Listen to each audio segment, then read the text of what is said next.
Showtime.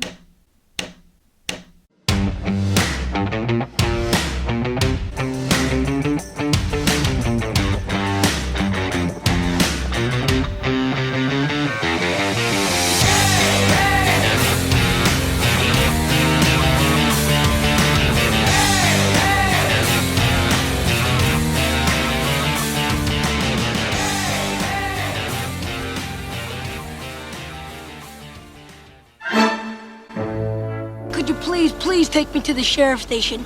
I can describe all three of them.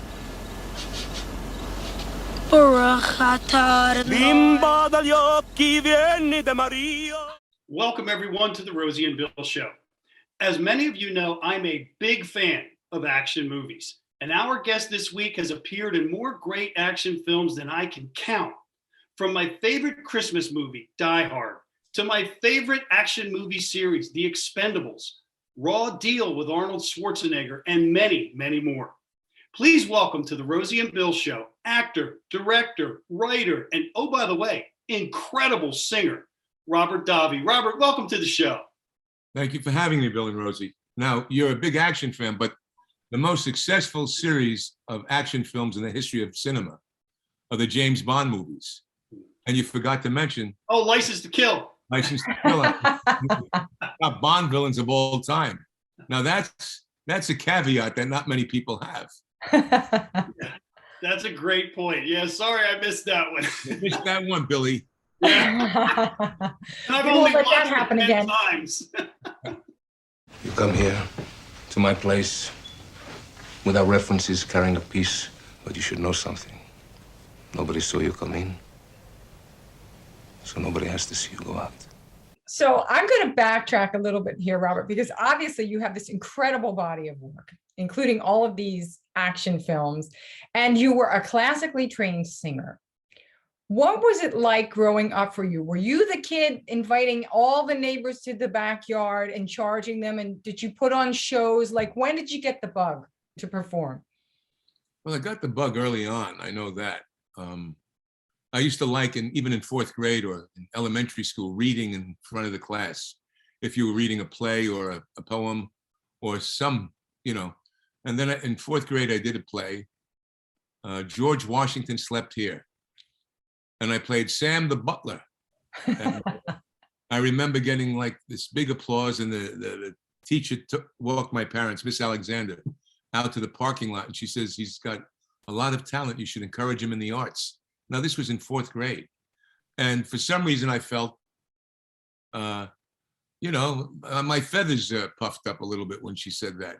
I remember it, even today. And I was very athletic. I was playing sports a lot, but I would be a kibitzer. I would be a bit of a class clown and, with my friends. And I was always, mimicking the singing or doing some kind of skit, even with my cousins. My cousin and myself, we were doing Saturday Night Live and political comedy in the 60s. We would be doing this kind of a thing in the 60s with a little reel-to-reel tape recorder, and we would would imitate people and create different issues. And so I remember even early on there. And it always grew, and then in high school, it just exploded.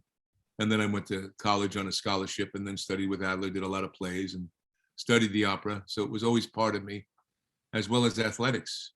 What sports did you play? I played baseball, basketball, and football. Football, I was great in. Football, I could have probably gone pro. Wow. And I stayed with football. Weeb Eubank from the Jets came to watch me play in high school. I got the Raymond J. Barbuti Award for the most promising athlete. And I got a lot of offers from Ivy League schools to play because I had good grades. I was also in the theater department. And I was a solid B- student, let's put it this way, but with a huge extracurricular activity. And but I chose Hofstra for the drama scholarship because they had a replica of the Globe stage, the Shakespeare Globe stage, and I loved Shakespeare. And so I wound up going there and foregoing any athletics. Luckily, I remember, somebody telling me one time, what do you want to do? Be limping around at 40? You know what I mean? Just go into the arts now. I guess that was a good choice. What position did you play in football, Robert? I played multiple. I was never out of the game. I played offensive end, defensive end, tackle, quarterback, fullback.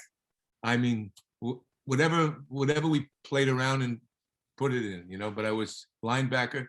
I was in the whole game. Kicked extra points. Yeah. Maybe I should have said, what position didn't you play? That'd have been a shorter list. I know. At that point, I was, all over the place. Yeah, well, that you're right though. That advice you got was pretty sound, because I think to this day the average NFL career is about 3.4 years, and I think it's significantly less for running backs. Yeah, I'm sure. I mean, it's and here I am, 44 years and still kicking and acting. So yeah, it's worked out pretty well for you. Thank God. Yeah. Yeah, it sounds like you listened. You paid attention to not only the outside advice you got, but to that inner voice. Yes. And also, though, it was a different time. I don't know where I would have fared today. Today is a much more difficult time for these kids. In one way, it's easier because of all the social media platforms that create celebrity without any real substance. Right. And I grew up being a student of cinema, of film and theater and acting, and knowing the great masters from the foreign cinema, from Italian and French and German and the world cinema, as well as the greats that are here. And you can talk to some of these kids today, they don't know who the heck you're talking about, nor do they understand who the playwrights are. They couldn't tell you the difference between Strindberg and Ibsen, let alone Tennessee Williams and whatnot. Some can, but most are ignorant of it. And it's, I think, endemic in our society today that we have dumbed down the whole society. We have killed this generation with, it's sad. It's sad what I see. I have 8 kids, and I have 40, 30, 29, 20-year-old twins who are 21 today, 17, 15, and a 2.5-year-old. Oh my goodness. So I've seen education go down the tubes. I've seen what they've done to our educational system, what they've done to the quality of the students, and it's horrific and it's unconscionable. Well, Robert, you spoke of studying the greats and directors and whatnot, and recently I was saddened to hear that Peter Bogdanovich just passed away, and I had the great fortune to work with him on a film, and I know that you directed him in The Dukes. What was that experience like, and was he one of those directors that you admired? Oh, I loved Peter. Peter and I were friends from Stella Adler. He studied with her, so did I, as Marlon Brando did, and many others. But Stella was our commonality initially, prior to ever having him in the film. I knew him. I loved his work. I loved St. Jack and At Long Last Love, and the films he's successful. Last Picture Show, so many classics. But Peter, yeah, it was I wanted a certain quality for this character, who was the manager of. It's myself and Ches Palminteri, who played 2 cousins that were successful when we were younger. We had a doo-wop group, and Peter's our manager, and we're still with him after all those years, and he's still trying to get us some kind of work, even to know. But it's a very heartfelt, it's a very good film, and he was wonderful to direct and to work with. There's a funny incident that Chaz and I are very close friends, and I co-wrote the script and stuff and rewrote and did a lot of stuff. So I knew pretty much what I wanted, and I'm very good with dialogue. So as an actor, I'm good with being able to, I like true moments. But I'm sure Chaz was trying to be a little bit like, well, I want to do that. I said, no, I want you to do it like this. And then Chaz looked over to Peter. Peter, tell him. And Peter said, Robert's right, Chaz. Listen to your director. and that shut him up. Chaz had cut him off at the pass right away because Peter understood. You know what I mean? And it's, that was very gratifying. And he was looking forward to doing something else with me, Peter. I spoke to him just here in October. Oh. And I wish I had gone to see him I said, hey, I'm going to go, let's get together. He says, yes, I'd love to. I didn't know that he was that frail. Oh, it's sad, but what a great guy and a great talent. That's something, Robert. I mean, you mentioned your 44 years. You've worked with some of the all-time greats, and I'm wondering, what kind of impact have those experiences of working with those people had on you, and how has that helped shape you as the actor that you are now? Well, first off, I did my first film with Frank Sinatra in 1977. So that's pretty high up the food chain to do your first movie with Sinatra, who's, besides his Picasso-esque contribution to music, the contribution he had to society as a humanitarian, and the amazing career he had, both as a singer and as an actor, as did Bing Crosby. But to be up close and personal and then become friends with Sinatra, and then meeting that whole crew of people through him. Wasn't he one of your idols? Absolutely. Well, I always say that in an Italian family, there are two figures, the Pope and Sinatra, and not necessarily in that order. And so he was always, because he was don't forget, at the turn of the century of the 1900s, the New York Times said that the Italian was lower and dirtier than the Negro. There were more lynchings of Italians in 1886 in New Orleans than anyone else.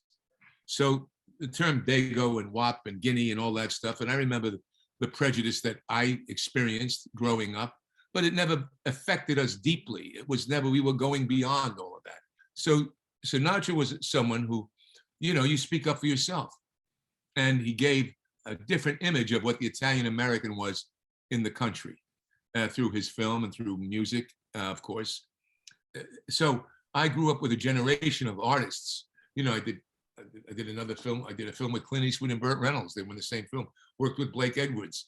I mean, great people, and you learn a tremendous amount from the people you work with, and especially if you're observant and a bit of a sponge and are willing to question and to learn. I think that's a big part of it, because just because you're around people with great talent doesn't mean that you've got to be that sponge, and you've got to be willing to learn for it to have that kind of impact. So that's a great point. I'm glad you brought that up. Yeah, but you have to be able to take advantage of it. You're like my son, Nick, who's 21 today. He did his first film, really. He started it with Bruce Dern. And I said to him, just sponge up. Bruce is one of the great ones, Bruce Dern. And my son had a wonderful time watching him and working with Bruce Dern.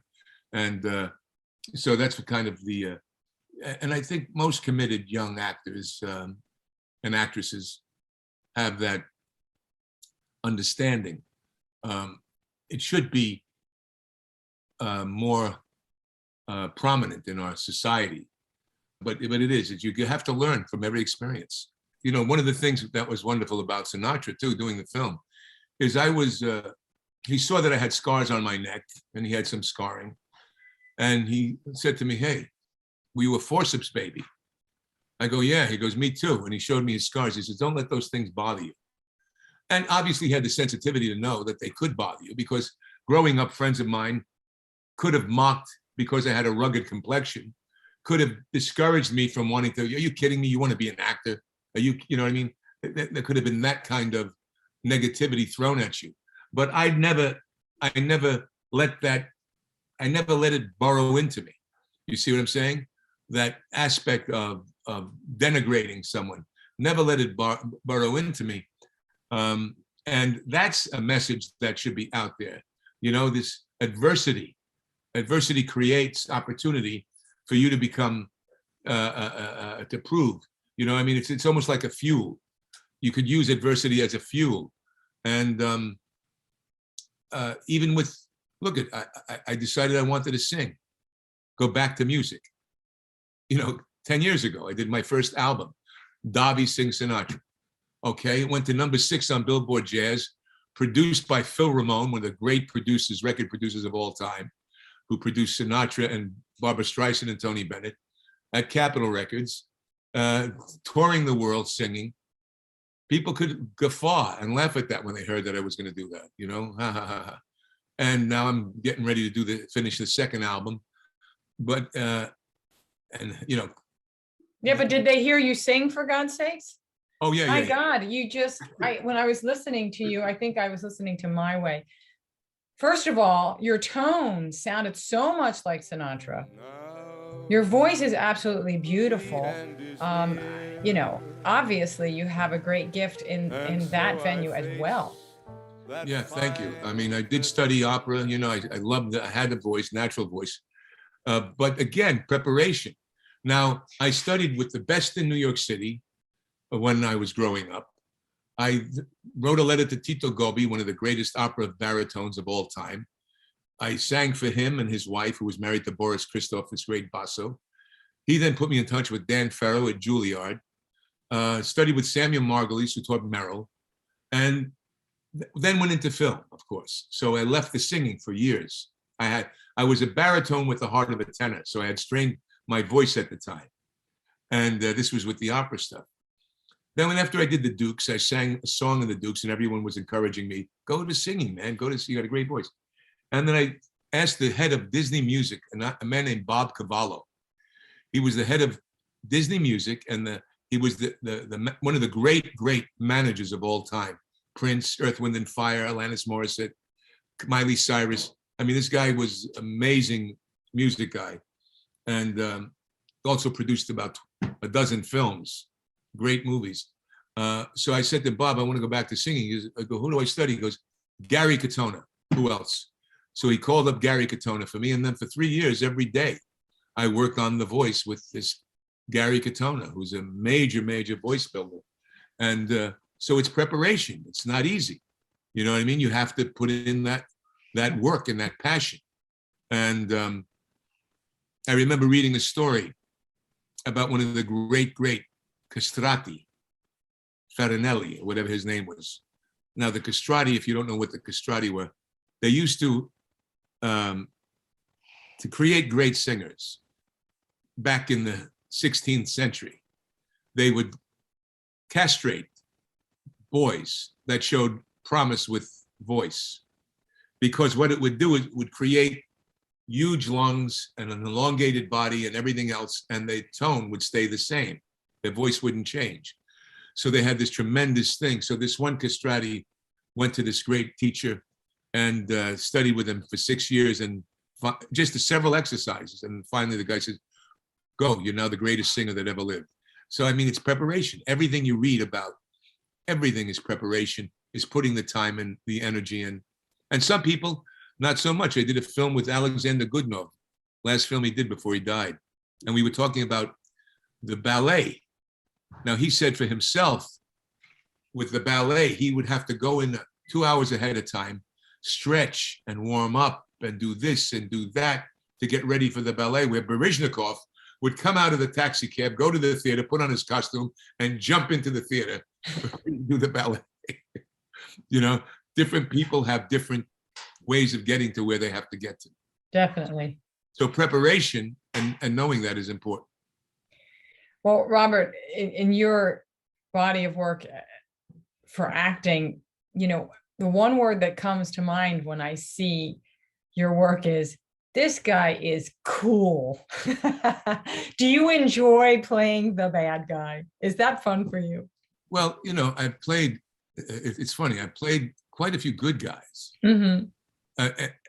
I did a film called, a TV series, I don't know if you saw it, called Profiler. Mm-hmm. Yeah, I remember that. Profiler was before CSI, before Criminal Minds. We were the first.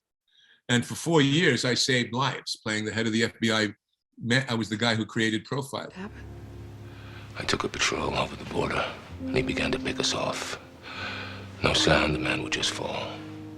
We'd go for cover, move, another man down. He got them all. And I remember early on with Stella Adler. Stella says, they're going to cast you as the bad guy. She says, but don't let that bother you. They did that to Bogart and Lee Marvin. And then you're going to play the good guy, because the strength that you need to have to play the bad guy, when they put it into the good guy, it becomes much more interesting, and there's a duality there. So knowing that, and that being told to me by her, who was really one of the greatest women I've met, most intelligent and artistic women who understood the work. and could break down a play better than anyone, or a film or a script. So I had, these little lights along the way that help you through that. Yes, it's fun to play the bad guy. It's fun to play an interesting character and to humanize a character. My thing was, how do I make that character likable to somebody? So for instance, in the Bond film, there were people that said, hey man, I would have worked for that guy. Well, because we put in the line, loyalty is more important to me than money. So I created a certain ambience. I don't like to play, I don't comment on the character, the actions of the character. The audience can make that decision. But I don't spin that. I'm playing the bad guy now. No, I play it as if he were justified in what he's doing. Certain characters I wouldn't play. A child abuser, somebody that's abusive to women. I wouldn't play those characters because of the negativity. Somebody that's gay bashing, for instance, or something like that.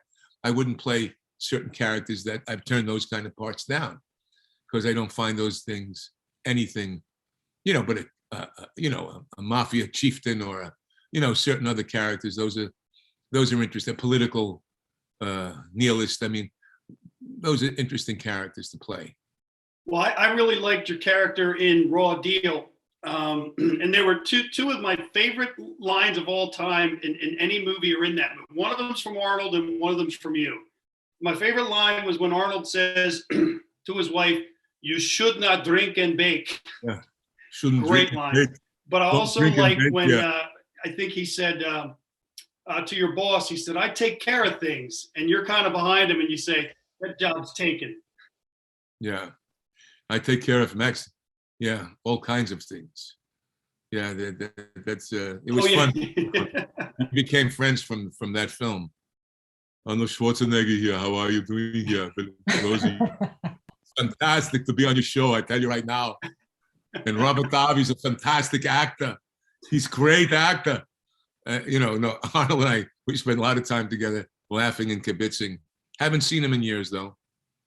But I will tell you though, Robert, that movie, that's one that to me, from an acting standpoint, I thought, in addition to your great performance, I thought he really put in a great performance in that movie as well. It really is incredibly well acted. Yeah, well, the director was a guy named John Irvin, who was an actor's director.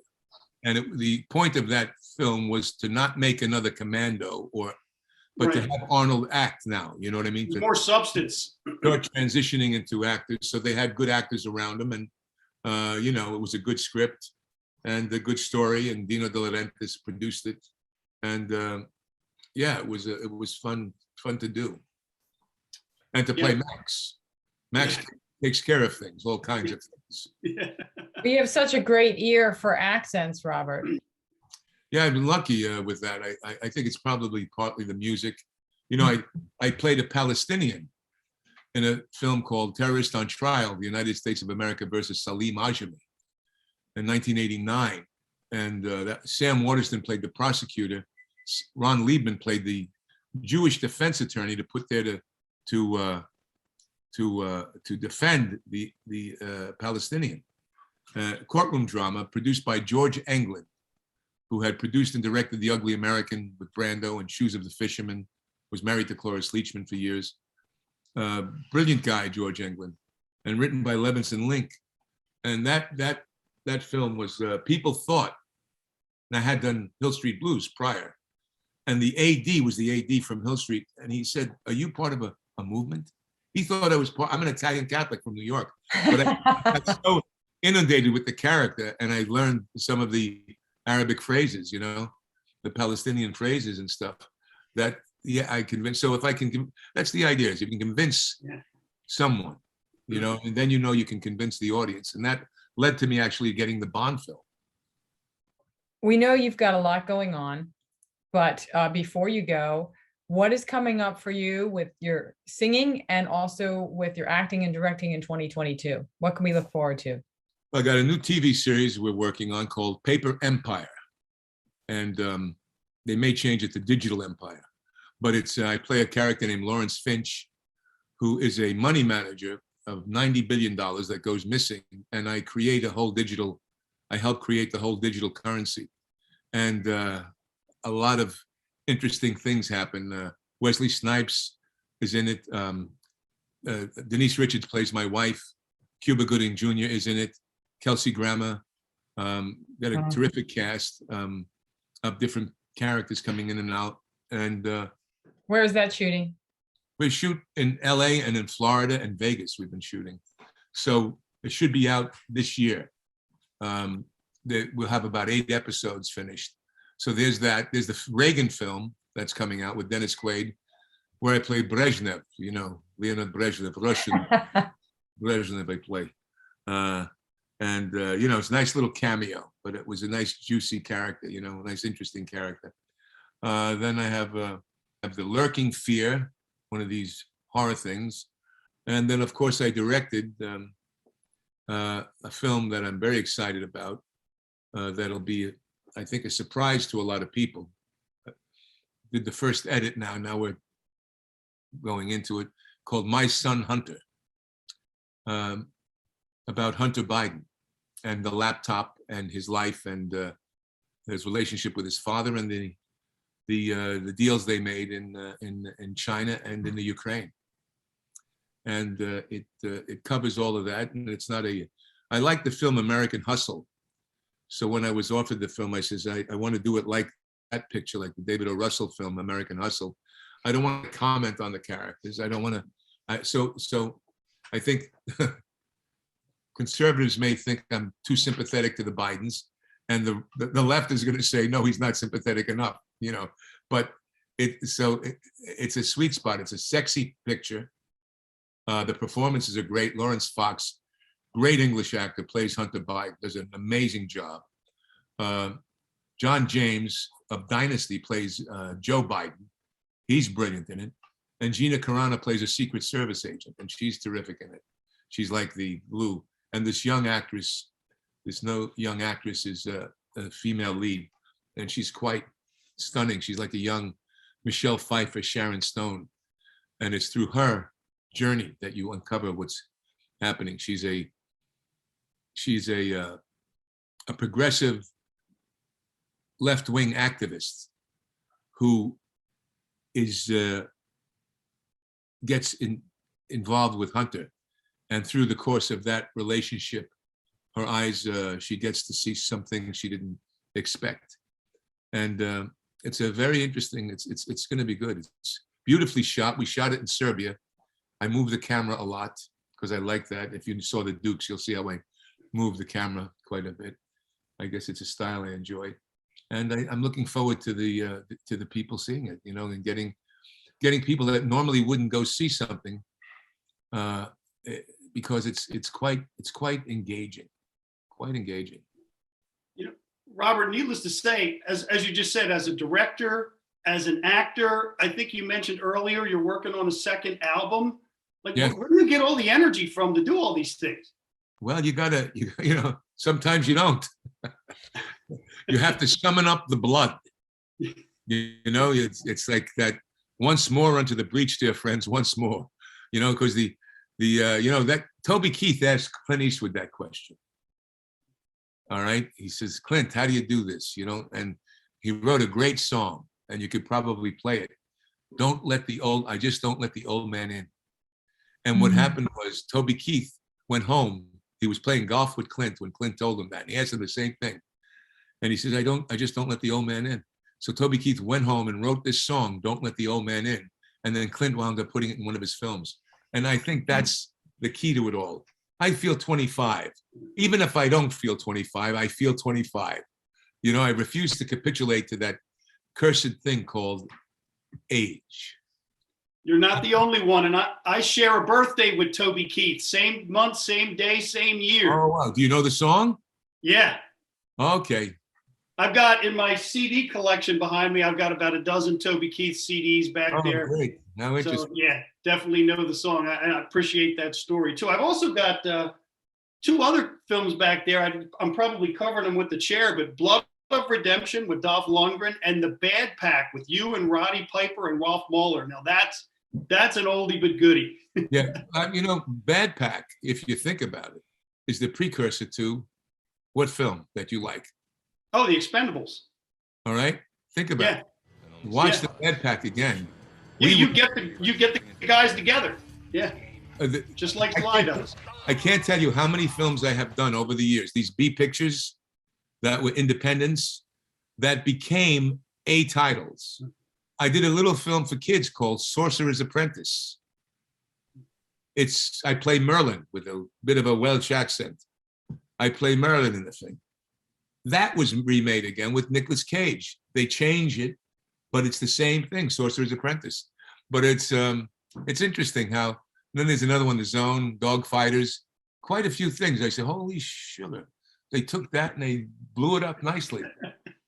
Yep. Well, at least you got to be in Expendables 3, so you got to go full circle with that. Oh yeah, and I'm glad. Sly is such a great artist. Sly is one of our treasures, I believe, with his Rocky alone.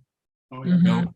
And the funny part about it is, here's a funny story. And Sly and I go way back. My cousin Richie Giacchetti was one of the greatest boxing trainers. He trained and managed Larry Holmes. He put Don King in boxing. Richie was from Youngstown, Ohio, Golden Gloves. And then he was putting on boxing events. And so he and King, the lawyers, put them together. And anyway, so Richie's this trainer, and then he started working with Sly, Tiger Eye Productions, when he wanted to do, Len Canalito was going to be the heavyweight champion. Sly wanted to recreate the young Rocky. So I knew Sly quite a bit, and he loved my face and my acting. So they offered me a part in Rambo 2.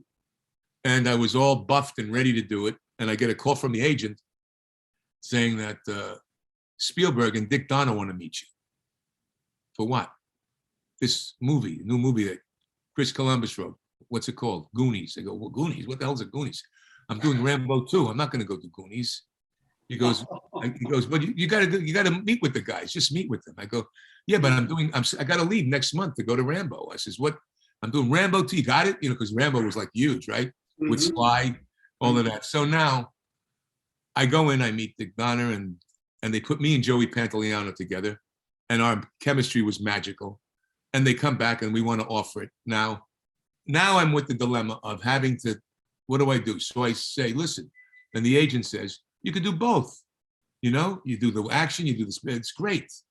And I figured, why not? Because people do it all the time. I'd fly back and forth at my expense, work it out.